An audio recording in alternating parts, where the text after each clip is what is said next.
Hello, magandang araw mga friends. Kasama ko ngayon si Ate Dayan.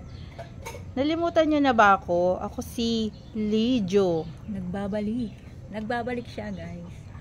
Siyempre, nag-school ako ng matagal, nag-focus ako sa mga libro. Iniwasan ko magkaroon ng mga marites.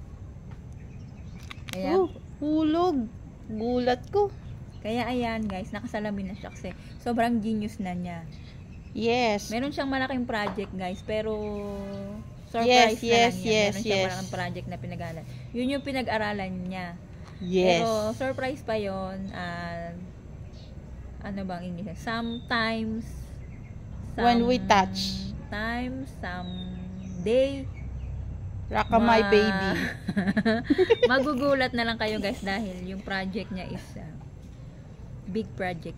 Yes. Kumbaga sa Malaki pa yung project kasi sa height ko. kumbaga sa kontrata, parang si Catherine Bernardo lang na pumirma ng kontrata sa Kapamilya Network.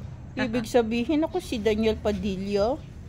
Yeah, ikaw si Daniel Padilla. Wala si Catherine.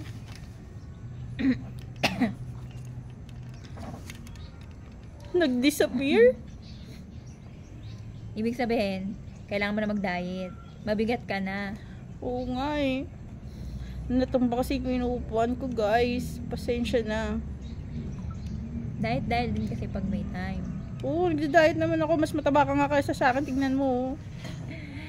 Hindi naman ako nagda-diet. Ikaw kailangan mag-diet. Ganun pala yun.